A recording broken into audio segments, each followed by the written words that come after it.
Good morning friends. NCERT geography का यह 5वां चैप्टर है और क्लास कौन सा है तो क्लास नंबर 11th है। और उसका यह कौन सा ज्योग्राफी का बुक है तो इस ज्योग्राफी का बुक का नाम है आपको क्या मिलेगा तो यह प्रायोगिक ज्योग्राफी की किताब है। तो इसमें आज क्या देखेंगे हम लोग स्थलाकृतिक मानचित्र। यानी इस स्थलाकृतिक मानचित्र का मतलब क्या होगा। इसका मतलब है कि जो बनावट यानी हम लोग मानचित्र के बारे में जैसे कि मुख्य रूप से भारत, किसी देश, किसी क्षेत्र आदि के मानचित्र के बारे में हम लोग जानेंगे। तो देखते हैं, पहले थोड़ा डिफिनीशन दिया हुआ है, इसको थोड़ा पढ़ते हैं क्या है। आप जानते हैं कि मानचित्र एक महत्वपूर्ण भौगोलिक उपकरण है। आप यह भी जानते हैं कि मानचित्रों का वर्गीकरण उनकी मापनी एवं कार्यों के आधार पर होता है। हर एक प्रति किसी भी चीज़ को अगर हमको उसको विभाजित करना हो तो हम लोग नाप सकते हैं। उसका मापनी यानी कि वो माप करने का तरीका है, स्केल क्या है और उसके कार्य के आधार क्या है, इन सब आधार पर हम उसको डिवाइड कर सकते हैं। अध्याय 1 में हम लोग क्या देखे थे, उल्लेखित स्थलाकृतिक मानचित्र भूगोलवेत्ताओं के लिए बहुत ही अधिक महत्वपूर्ण है। वो अध्याय 1 में हम लोग देखे थे। इस मानचित्र को आधार मानकर सभी मानचित्र बनाए जाते हैं। स्थलाकृतिक मानचित्र यानी लैंड का मानचित्र, जिसे समान उपयोग वाले मानचित्रों के नाम से भी जाना जाता है, को अपेक्षित बृहत मापनी पर बनाया जाता है। इन मानचित्रों में महत्वपूर्ण प्राकृतिक एवं सांस्कृतिक लक्षणों जैसे ऊंचावच यानी रिलीफ की बात हो रही है।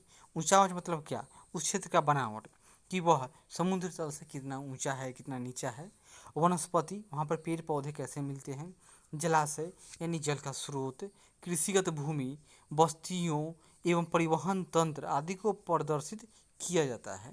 ये मानचित्र सभी देशों की राष्ट्रीय मानचित्र संगठनों द्वारा तैयार एवं प्रकाशित किए जाते हैं। उदाहरण के लिए भारतीय सर्वेक्षण विभाग भारत में पूरे देश के लिए स्थलाकृतिक मानचित्र तैयार करता है। स्थलाकृतिक मानचित्र विभिन्न मापनियों पर मानचित्र श्रृंखला के रूप में तैयार किए जाते हैं। इसलिए दी हुई श्रृंखला के सभी मानचित्रों में एक ही प्रकार के संदर्भ बिंदु, मापनी, प्रक्षेप, रूढ़ चिन्ह तथा रंगों का प्रयोग किया जाता है। यानी कि जो भी इसका जो पैमाना है, यानी कि स्केल होगा, उसका कलर होगा, उसका जो सिंबल होगा, उसके जो पॉइंट होगा, जिस पर हम पॉइंटर मान लेंगे, उसको आधार मानेंगे, वो सब क्या है तो इंटरनेशनल रूप से वह मान्य होता है। भारत में स्थलाकृतिक मानचित्र 2 श्रृंखलाओं में तैयार किए जाते हैं। एक भारत एवं पड़ोसी देशों की श्रृंखला तथा विश्व के अंतर्राष्ट्रीय मानचित्रों की श्रृंखला। भारत एवं उसके पड़ोसी देशों की जो श्रृंखला होगी उसमें क्या होगा, यहाँ देखिए। सन 1937 में दिल्ली सर्वेक्षण सम्मेलन होने तक भारत एवं उसके पड़ोसी देशों की श्रृंखला वाले मानचित्रों का निर्माण भारतीय सर्वेक्षण विभाग द्वारा किया जाता था। उसके बाद पड़ोसी देशों वाले मानचित्रों का निर्माण बंद कर दिया गया तथा भारत का सर्वेक्षण विभाग केवल विश्व के अंतर्राष्ट्रीय मानचित्रों वाली श्रृंखला के विनिर्देशों के आधार पर भारत के स्थलाकृतिक मानचित्रों का निर्माण एवं प्रकाशन करने लगा। लेकिन या परंतु भारतीय सर्वेक्षण विभाग ने स्थलाकृतिक मानचित्रों के लिए नई श्रृंखला के अंतर्गत छोड़ दी गई भारत और पड़ोसी देशों की श्रृंखला के संख्यात्मक प्रणाली और विन्यास को अभिधारण किया। यानी कि फिर से वह नया जो आधार है, बेस माना होगा भारत सरकार ने, भारतीय सर्वेक्षण प्रणाली ने, और फिर शुरू किया। यहाँ देखिए, भारत का स्थलाकृतिक मानचित्र जो स्केल बनेगा, यानी जो पैमाना होगा, वो जो मैप है आपका, मान लेते हैं इस पर जो 1 यूनिट का जो इकाई है, मान लेते हैं इसका लंबाई या चौड़ाई, जो क्षेत्रफल वह रियल में कितना होता है तो इतना।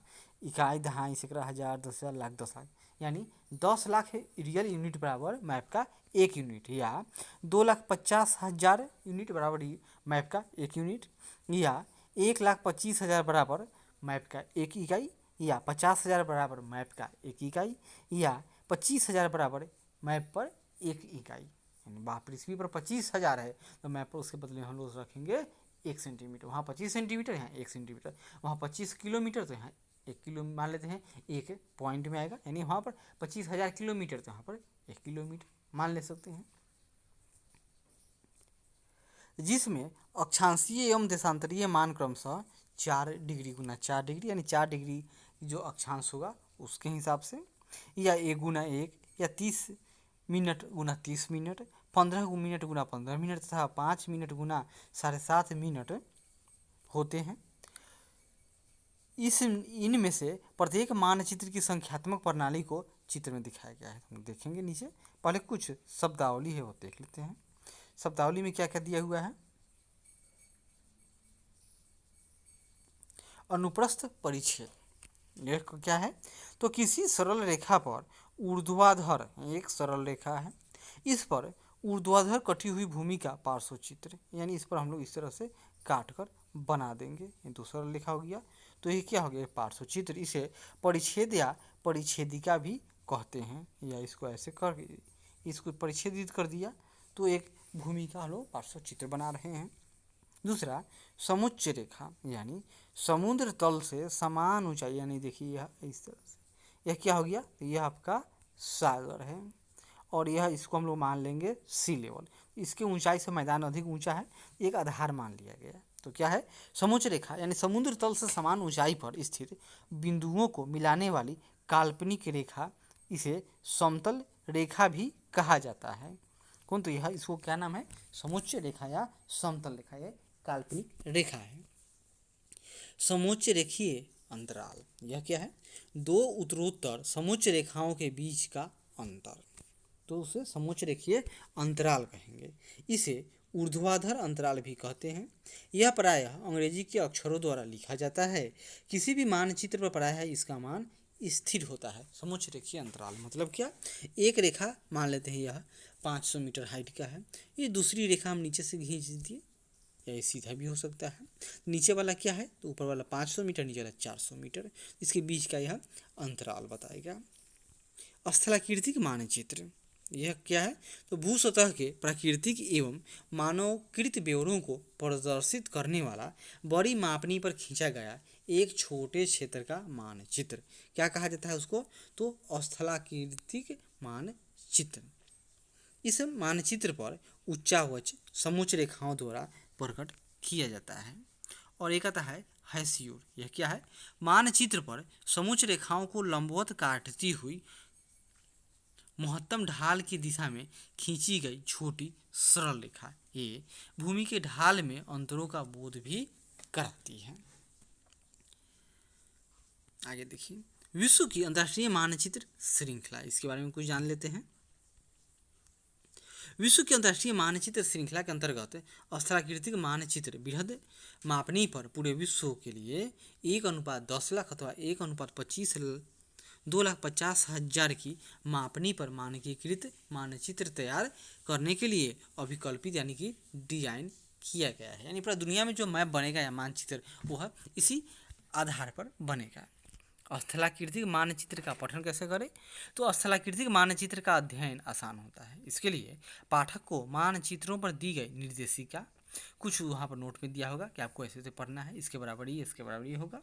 रूढ़ चिन्ह यानी कुछ सिंबल दिया होगा, जैसे यह मंदिर के होगा, यह मस्जिद होगा, और यह होगा तो क्या हो गया, यह चर्च के लिए हो गया। इसी तरह गोल होगा तो वाटर पानी के लिए होगा, या नीचे देखेंगे हम लोग।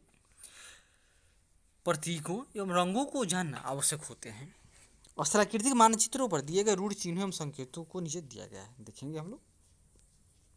यह देखिए, यह भारत का मैप है। तो मैप बनाने का तरीका कैसे है, तो पहले यहाँ पे एक ये मान लेते हैं, यह समानांतर रेखाएं जो वेस्ट टू ईस्ट जारी रही, इसको क्या कहेंगे, अक्षांश रेखाएं।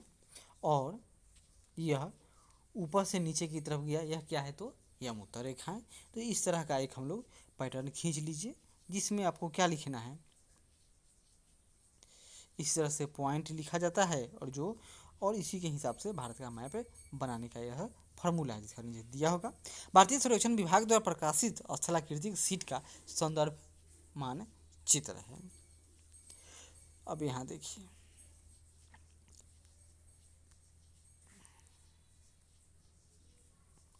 सड़कें पक्की, तो अगर सड़कें हैं या पक्की सड़क, महत्वानुसार या मील का पत्थर।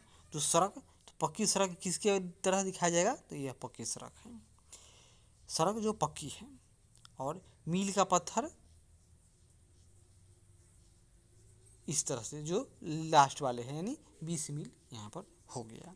और पक्की महत्वानुसार, मतलब कि ये बीच में यह पक्की भी है सड़क, यहाँ पर यह शो करता है।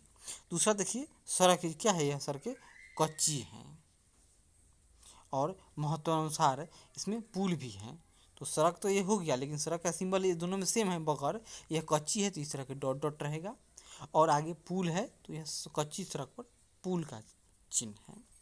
रास्ता लद्दू का दर्रे सहित है, पगडंडी पुल सहित है। मतलब यहाँ रास्ता तो सिंपल रास्ता तो जानते ही, रास्ता का पिक्चर। तीसरे नंबर पर इसमें लद्दू का, यानी ये रास्ता सही, हाँ यही है।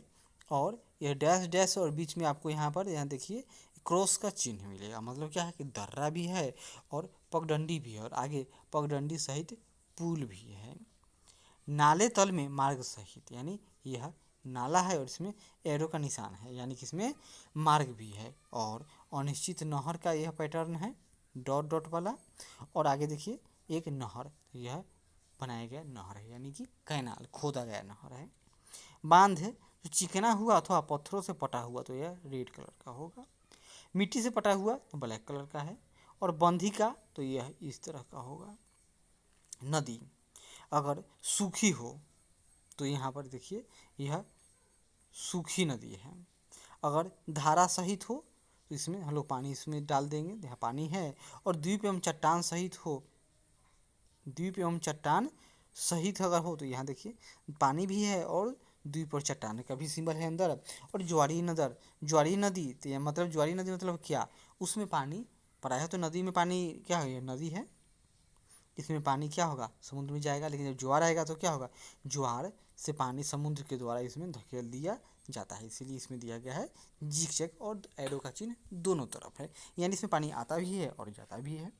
दलदल क्षेत्र, दलदल क्षेत्र में कैसा सिंबल होगा, यहाँ देखिए दलदल क्षेत्र का सिंबल कि पेड़ पौधा भी है और अंदर हुआ थोड़ा थोड़ा दिखाई दे रहा है। कूप, कूप यानी कि नलकूप की बात हम लोग जानते हैं, लेकिन कूप में अगर कच्चा कूप है कुआं तो कैसा होगा, इस ये कच्चे कूप का सिंबल है। सॉरी पक्का है तो इस तरह का होगा, पूरा पैक है। अगर कच्चा है तो यह सिंपल ही विजिट बना दिया जाएगा। सोता है तो वह पॉजिटिव प्लस है। तालाब बारहमासी एवं अन्य, तालाब है और प्लस लगा देंगे तो यह बारहमासी हो जाएगा, और एक्स्ट्रा के लिए इस तरह से डॉट डॉट छोड़ दिया जाता है। पूछते सड़क अथवा रेल पटरी के लिए, तो यहाँ देखिए सड़क और रेल पटरी दोनों है इसमें। रेल की पटरी चौड़ी लाइन यानी बड़ी लाइन है तो उसका सिंबल याद कीजिए, बहुत महत्वपूर्ण है। यह बड़ी लाइन का सिंबल। दोहरी या इकहरी स्टेशन, यह बड़ी लाइन भी है और लेकिन स्टेशन एक साइड में है। और निर्माणाधीन तो यह आगे बस इसी तरह कुछ नहीं होगा। रेल की पटरी अन्य लाइनें दोहरी, रेल की पटरी है यहाँ पर देखिए।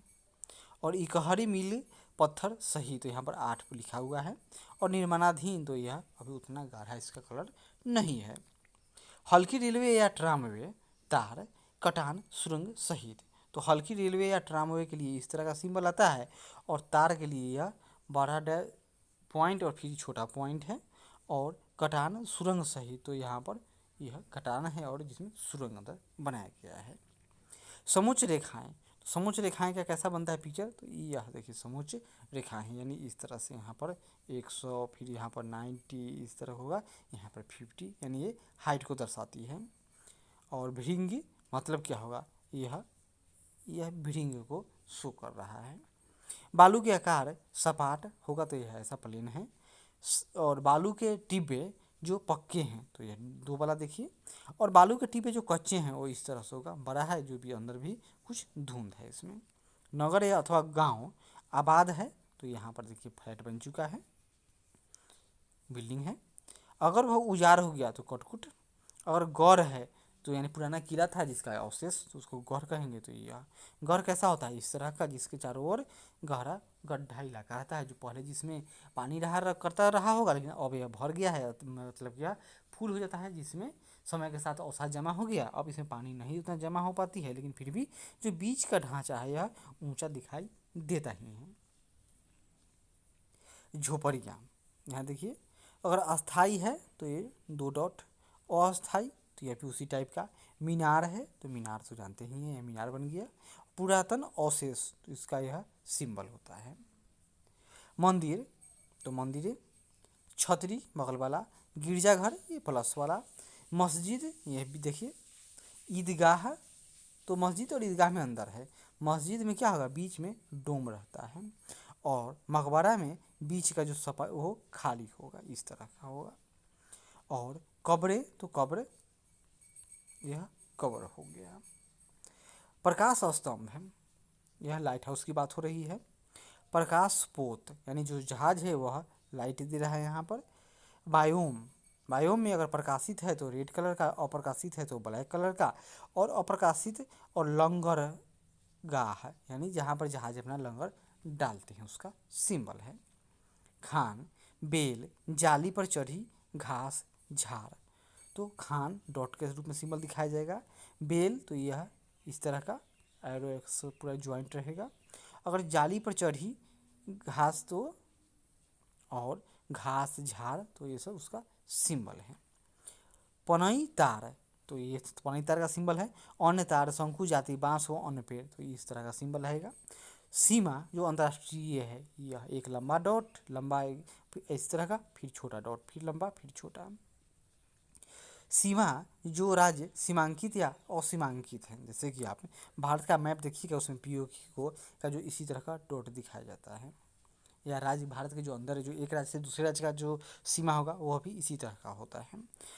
सीमा स्तंभ है, सर्वेक्षित अनुपलब्ध है, गाँव का त्रिसीमा स्तंभ है। और सर्वेक्षित है तो ऐसा होगा, और अनुपलब्ध है तो ये आयत है, और गाँव का त्रिसीमा स्तंभ है, यानी 3 गाँव की सीमा यहाँ पर मिल रही है, तो यह हो गया। ऊंचाई, ऊंचाई में एक त्रिकोणीय होता है 200 मीटर, या चांदे की बिंदु तो पॉइंट लिखकर 200 लिख देंगे, या सन्निकट यानी 200 मीटर की दूरी पर है हुआ। तल चिन्ह है, या जियोडी है। तहसीरी नहर अन्य के लिए तो इस तरह का लिखा जाएगा।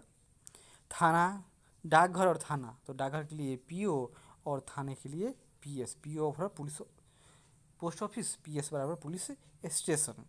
डाक या यात्री बंगला। निरीक्षण भवन विश्राम गृह। डाक बंगला यानी डीबी। निरीक्षण भवन जो आईबी रहता है, प्रायः देखते होइएगा वहाँ पर आईबी उसका नाम ही रहता है, आईबी लिखा हुआ। और विश्राम गृह यानी रेस्ट हाउस जो प्रायः फॉरेस्ट के पास रहता है। और सर्किट हाउस प्रायः डिस्ट्रिक्ट में आपको मिल जाएगा, या पड़ाव तो CH या जी लिखा रहता है। और वन में आरक्षित तो RF है यानी रिजर्व फॉरेस्ट। संरक्षित यानी PF है। आगे देखिए, उचावच निरूपण कुछ विधियाँ होती हैं, जैसे भूपृष्ठ समतल नहीं है तथा इसमें विभिन्न पर्वत, पहाड़ियाँ, पठार तथा मैदान हैं।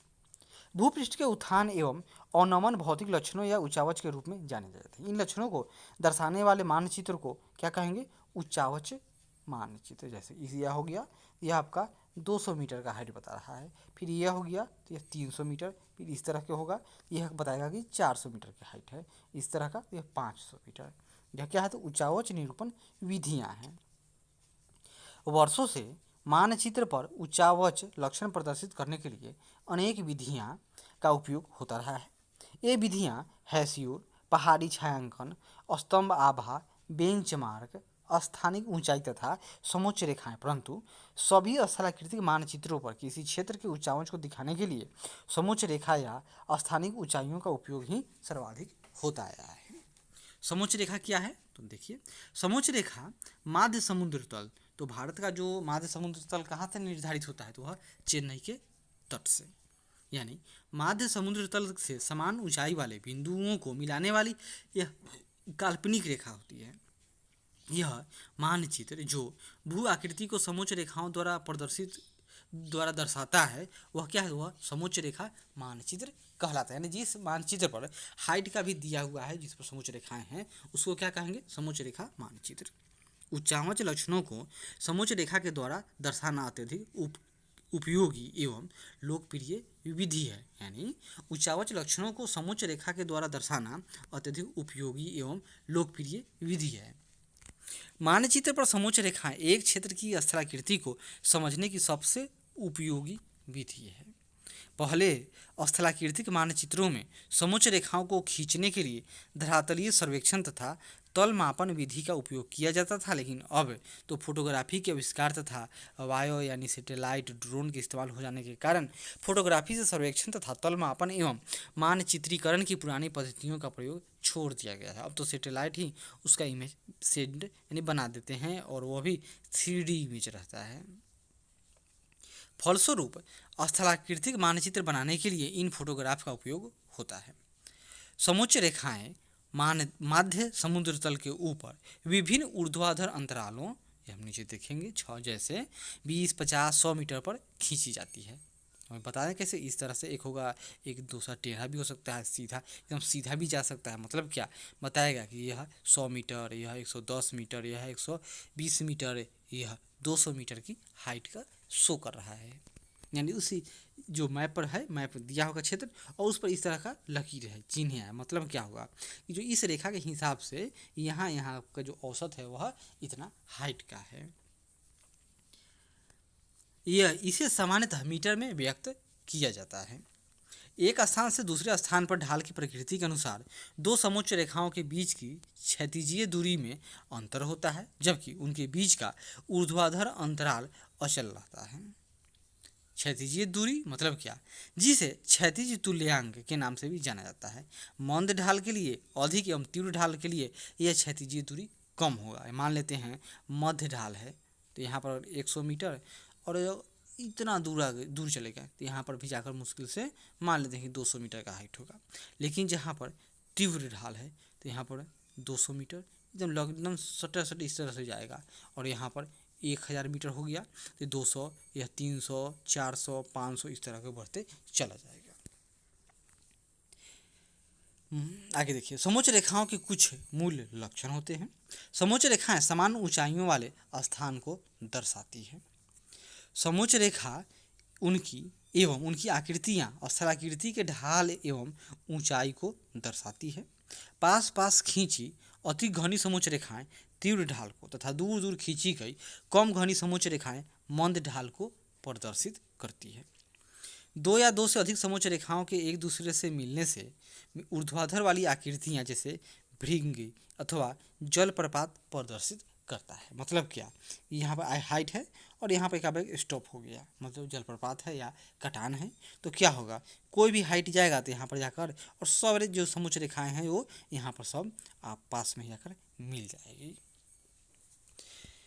विभिन्न ऊंचाई वाली दो समोच्च रेखाएं सामान्यतः एक दूसरे को नहीं काटती है, लेकिन कहीं पर पहाड़ी खत्म हो गया, जो कैसे खत्म होगा, अगर वह कटान है, जलप्रपात है, भृंग है, तो क्या होगा, तो वहाँ पर समोच्च रेखाएं आपस में मिल जाएंगी।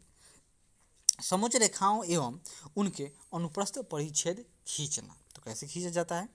हम जानते हैं कि सभी स्थलाकृतिक आकृतियों के ढाल अलग अलग होते हैं। उदाहरण के लिए एक समतल सतह का ढाल कम होता है तथा भृगु एवं महाखंड तीव्र ढाल वाले होते हैं। इस प्रकार घाटियों एवं पर्वत श्रृंखलाओं में विभिन्न प्रकार की तीव्रता वाले ढाल होते हैं, जो खड़े ढाल से कम ढाल तक हो सकते हैं। इसलिए ढालों को दर्शाने के कारण समोच्च रेखाओं के बीच का अंतर बहुत अधिक महत्वपूर्ण है। ढाल के प्रकार, तो ढाल का प्रकार कैसा होगा, ढालों को मुख्यतः मंद, खड़ा, अवतल, उत्तल एवं तरंगित भागों में वर्गीकृत किया जा सकता है। अगर मान लेते हैं ये पॉइंट है, अगर ढाल मंद है तो वह इस तरह से उसका रेखा होगा। अगर ढाल तीव्र है मान लेते हैं तो वह इस तरह से होगा। अगर ढाल तरंगित है तो क्या होगा, इस तरह से ढाल हो सकता है। विभिन्न प्रकार के ढालों के समोच्च रेखा एक विशिष्ट अंतराल की पद्धति को दर्शाता है। ढाल को डिग्री या कोण में भी व्यक्त किया जा सकता है। यहाँ देखिए मंद ढाल, यह मंद ढाल है। जब किसी स्थलाकृति के ढाल की डिग्री या कोण बहुत कम हो, जैसे 1 डिग्री, आधा पॉइंट में आ जाए, 2 डिग्री आ जाए, तब ढाल मंद होता है। इस प्रकार की ढालों की समोच्च रेखाओं के बीच की दूरी बहुत अधिक होती है। और खड़ी ढाल, यह देखिए, यह बीच में खाई है, या घाटी है, मतलब ये ढाल क्या है, एकदम खड़ी ढाल है। जब किसी स्थलाकृति की ढाल का कोण अधिक हो तो इनकी समोच्च रेखाओं के बीच की आपसी दूरी बहुत कम होगी तथा ये खड़ी ढाल को इंगित करती है। यहाँ देखिए, यह आपका सिंपल मंद ढाल है और यह खड़ा ढाल है। तो जो मंद ढाल है इसमें हाइट देखिए 100 मीटर से लेकर 600 मीटर तक गया, और इसका जो समोच्च रेखा है इसके बीच का डिफरेंस देखिए अधिक दूरी पर है। और जो खड़ा ढाल है इसकी जो समोच्च रेखाओं के बीच की दूरी देखिए एकदम नज़दीक 700, 600, 500, 400, 300, 200, 100 है। इस प्रकार से यह समोच्च रेखाएं खींची जाती हैं। दूसरा होता है अवतल ढाल। अवतल यानी इस तरह से, उत्तल ढाल इस साइड का होगा। अवतल ढाल मतलब जब ऊंचावच स्थलाकृति का निचला भाग मंद ढाल वाला हो। ऊंचावच जो स्थलाकृति है उसका जो नीचे का ढाल है, यानी हम लोग मान लेते हैं इस तरह से आए, लेकिन अब नीचे का ढाल ये मंद हो गया। तो जब ऊंचावच स्थलाकृति का निचला भाग मंद ढाल वाला एवं ऊपरी भाग खड़े ढाल वाला हो तो उसे अवतल ढाल कहा जाता है। इस प्रकार के ढाल में समोच्च रेखाएं निचले भाग में दूर दूर तथा ऊपरी भाग में पास पास होती हैं। यह आपको देखिए, यह अवतल ढाल का यह एक पिक्चर है, यानी बहुत खड़ी पहाड़ी है। और उत्तल ढाल, तो अवतल ढाल के विपरीत होगा यह, मतलब यह पहाड़ मान लेते हैं। ये अवतल ढाल पहाड़ में मिलेगा, पर्वत में। उत्तल ढाल पठार में मिलेगा। तो अवतल ढाल के विपरीत उत्तल ढाल का ऊपरी भाग मंद होगा एवं निचला भाग खड़ा होता है। तो यहाँ देखिए, यहाँ से ऊपर वाले यह मंद है लेकिन नीचे आया तो यह खड़ा हो गया। इसके परिणाम स्वरूप ऊपरी भाग में समोच्च रेखाएं दूर दूर तथा निचले भाग में समोच्च रेखाएं पास पास पाई जाती हैं। तो यह अवतल ढाल, तो यह प्रायः ज़्यादा हाइट वाला पहाड़ है या पर्वत है उसमें मिलेगा, और यह उत्तल ढाल प्रायः पठारों में पाया जाता है। और अवतल ढाल में समोच्च रेखाएं जो क्या होगी, तो दूर दूर यानी कम हाइट पर दूरी इसको तो अधिक दिखाएगा, और अधिक हाइट जैसे जैसे जाएगा वह समोच्च रेखाओं के बीच की जो दूरी है वह सिमटती चली जाएगी। इसी तरह उत्तल ढाल में कम जो नीचे यानी कम हाइट, यहाँ हाइट जब शुरू होगा तो वहाँ पर समोच्च रेखाएं पास पास, और जैसे जैसे हाइट बढ़ता चला जाएगा वैसे वैसे इसके बीच के समोच्च रेखाओं की दूरी बढ़ती चली जाती है। स्थलाकृतियों के प्रकार, एक शंक्वाकार पहाड़ी होगा, एक पठार होगा। शंक्वाकार पहाड़ी मतलब क्या, यह शंक्वाकार पहाड़ी। पठार इस टाइप का होता है। यह आसपास की भूमि से लगभग समान रूप से उठी हुई होती है। एक शंक्वाकार समान ढाल वाली पहाड़ी के लिए समोच्च रेखाएं संकेंद्री एवं नियमित अंतराल पर होती है। यह पहाड़ी का देखिए पिक्चर है। और पठार यह विस्तृत चपटा हुआ भूभाग है जिसकी ढाल अपेक्षाकृत पार्श्वों पर खड़ी तथा जो आसपास के मैदान या समुद्र से ऊंची उठी हो, यानी इसको कहीं एक तरह से टेबल की जैसा होगा पठार। और पहाड़ी यह मंदिर के टाइप का जो आसपास के मैदान या समुद्र से ऊंची उठी होती है पठार कहलाती है। पठारों को दर्शाने वाली समोच्च रेखाएं सामान्यतः किनारों पर पास पास तथा भीतर की ओर दूर दूर होती हैं, यानी कि जैसे जैसे हाइट बढ़ेगा पठार का वैसे वैसे उसका जो समोच्च रेखाएं हैं उनका अंतराल बढ़ता चला जाएगा, क्योंकि हाइट के हिसाब से जैसे जैसे ऊंचाई के हिसाब से उसके पहाड़ों के जो ऊंचाई है वह नहीं बढ़ता है, ऊपर मंद ढाल हो जाता है। जबकि पहाड़ी में नीचे की तरफ आने पर जो समोच्च रेखाएं उनके बीच की दूरी वह अधिक ढाल हो जाए, कम ढाल होता है, अतः नीचे पर समोच्च रेखाओं के बीच की दूरी यहाँ पर अधिक अधिक, लेकिन ऊपर जैसे जैसे जाएंगे तो समोच्च रेखाओं की दूरी घटती चली जाती है। यह पहाड़ी यानी शंक्वाकार क्षेत्र का अगर जो समोच्च रेखा खींचा जाएगा तो इस तरह से हाइट के हिसाब से जो समोच्च रेखाओं के बीच की दूरी घटती जा रही है, यानी केंद्र एकदम घना होगा।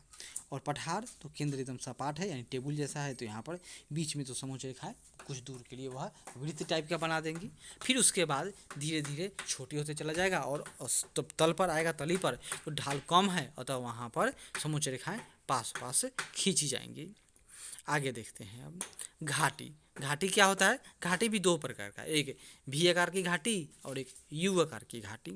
यानी नदी अगर नई है उसमें पानी की अधिकता है एवं तीव्र बहाव है तो वह क्या बनाएगा, तो वह भी आकार की घाटी। अगर नदी बूढ़ी हो चली है, पुरानी है, हिमानियों के द्वारा अगर उसका हिमानी यानी बर्फों के द्वारा अगर पार्श्व अपरदन होगा बर्फ, तो बर्फ भी तो धीमे धीमे चलेंगे, तो क्या बनाएंगे, यू आकार की घाटी बनाएंगे। यह दो पहाड़ियों या कटकों के बीच भूमि का निम्न क्षेत्र होता है, जैसे कि महान हिमालय और मध्य हिमालय के बीच का क्षेत्र, या काराकोरम और महान हिमालय के बीच में इस तरह से घाटियाँ पाई जाती हैं। लघु हिमालय और शिवालिक के मध्य में भी छोटी मोटी घाटियाँ पाई जाती हैं, जो एक नदी या हिमानी के पार्श्व अपरदन के परिणाम स्वरूप बनती हैं, जैसे गंगा, सिंधु, ब्रह्मपुत्र, सतलज, ये सब घाटियाँ बनाती है। भी आकार की घाटी क्या है, यह भी अक्ष की तरह दिखाई देता है, यानी अंग्रेजी का जो भी लेटर भी है इस टाइप का दिखाई देगा। भी आकार की घाटी पर्वतीय क्षेत्रों में पाई जाती है। भी आकार की घाटी का निचला भाग भीतरी समोच्च रेखाओं के द्वारा दिखाया जाता है, जो पास पास होगा, यानी जो भी आकार की घाटी है इसका जो नीचे का भाग है इसका समोच्च रेखा है पास पास, और जैसे जैसे ऊपर बढ़ते चले जाएंगे तो इसके बीच का समोच्च रेखा दूर दूर, यानी कि ऊपर ढाल कम है और नीचे तली में ढाल अधिक होगा। बाहर की ओर इसी समोच्च रेखाओं का मान एक समान रूप से बढ़ता है। और यू आकार की घाटी, यू आकार की घाटी यह ऊंचाई पर स्थित हिमानियों के पार्श्व अपरदन के कारण इस प्रकार की घाटी का निर्माण होता है, यानी नदियाँ किस तरह के, तो वह नीचे की तरफ अपरदित कर रही हैं, लेकिन जो यू आकार की घाटी बनेगा हिमानियों के द्वारा, यानी यह आसपास ही ज़्यादा घर्षण कर रहा है, अतः आसपास ही पहाड़ को यह चौड़ा कटान कर रहा है, काटेगा, जिसमें क्या होगा, इसका निचला तल चौड़ा होगा एवं चपटा तथा किनारे खड़े होते हैं। यू कैसा होगा, यू एक मिनट, यू इसी तरह का ना होगा, यानी नीचा क्या है, ऊपर से देखिए एकदम खड़ा ढाल है, लेकिन नीचे ढाल की रफ्तार जो है वह मंद है। यू आकार की घाटी के सबसे निचले हिस्से को सबसे भीतर स्थित समोच्च रेखाओं के द्वारा दर्शाया जाता है तथा इसके दोनों किनारों के बीच का अंतर अधिक होता है। बाहर की ओर स्थित दूसरी समोच्च रेखाओं के लिए एक समान अंतराल के साथ समोच्च रेखाओं का मान बढ़ता जाता है। यह यहाँ देखिए, यह क्या है, तो यह भी आकार की घाटी है जो प्रायः नदियों के द्वारा बनाया जाता है। और यह यू आकार की घाटी है, यहाँ पर हिमटोपियाँ हैं, तो यह बर्फों के मंद चलन या मंद प्रवाह से बनता है। और इसमें भी आकार की घाटी में जो उसका नीचे की ओर जाने पर समोच्च रेखाएं नज़दीक होती जाती हैं, जबकि यू आकार की घाटी में, यू आकार की घाटी और भी आकार की घाटी में दोनों का जो समोच्च रेखा है वह इस तरह से खींचा जाएगा, यानी कि नीचे की तरफ एक साइड में क्या है, तो यह आपस में इसका समोच्च रेखा पास पास है। और यू आकार की घाटी, इसमें भी जो समोच्च रेखाएं खींची जाएंगी यह दोनों किनारे पर लगभग नज़दीक आती हुई महसूस होती है। और दोनों में एक कॉमन बात क्या है कि दोनों में जो बीच का जो अंतर होता है वह बीच में समोच्च रेखाओं के बीच की दूरी दूर दूर और दोनों किनारे पर पास पास। लेकिन यू आकार की घाटी में दोनों किनारे समान हैं, जबकि भी आकार की घाटी में कोई ज़रूरी नहीं है कि उसके दोनों किनारे समान हों। और भी आकार की घाटी में किनारे पास पास होंगे, लेकिन यू आकार की घाटी में किनारे एक निश्चित दूरी पर हैं, यानी यह लगभग आयताकार कह सकते हैं।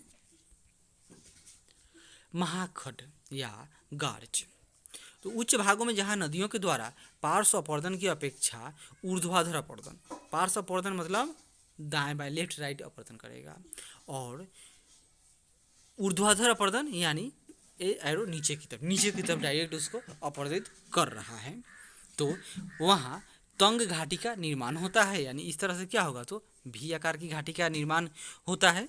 ये गहरी या तथा सकरी नदी घाटियाँ होती हैं जिनके दोनों किनारों का ढाल बहुत तीव्र होता है।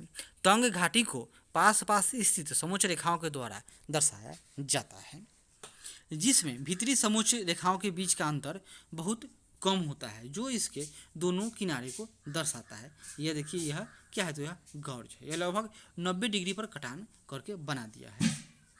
और पर्वत स्कंध, यह क्या है, तो पर्वत श्रृंखलाओं से घाटी की ओर की झुकी हुई उत्तल ढाल, यानी पर्वत स्कंध इस तरह से झुकी हुई ढाल है।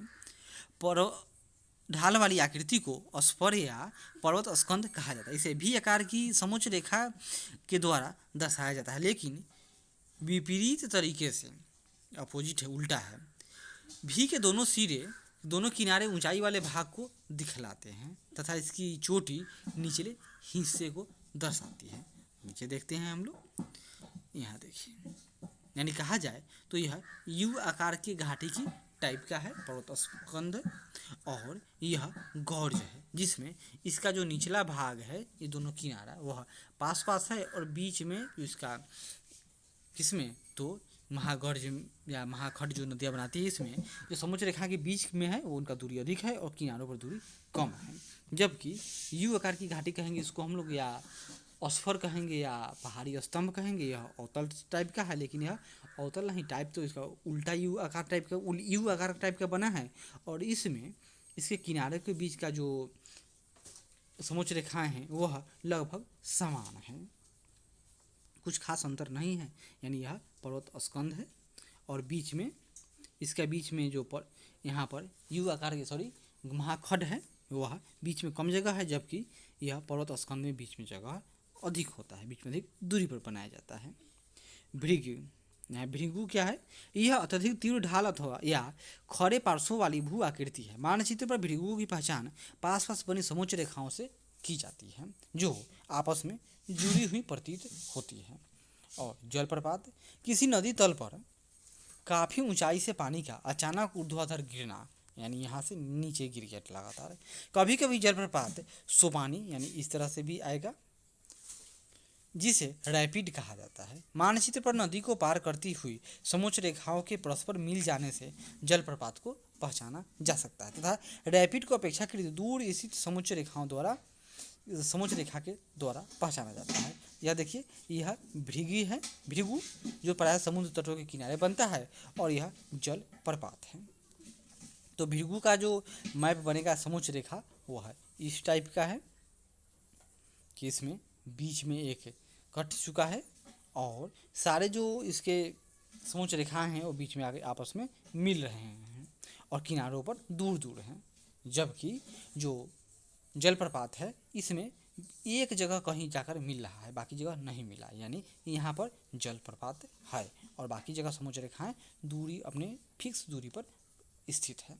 और यह हाइट बढ़ने के साथ साथ ऊपर की तरफ दोनों में बढ़ रहा है, यानी यह इस तरह में क्या है कि दोनों, यहाँ देखिए, मतलब इधर हाइट ज़्यादा है और इसमें भी हाइट ऊपर की ओर बढ़ रहा है। आगे बढ़ते हैं। अनुप्रस्थ परिच्छेद बनाने के कुछ चरण होते हैं, तो यहाँ पर यह अब प्रैक्टिकल का सब्जेक्ट आ गया, इसको आराम से पढ़ें और जिस तरह से कहे उस तरह से कागज़ पर कॉपी कलम पेंसिल लेकर उसको बनाया जा सकता है। और इसके बाद में जो सिर्फ शेष बचा, यह हम लोग अगले वीडियो में इसको लाते हैं, यानी इसका एक और वीडियो बनेगा।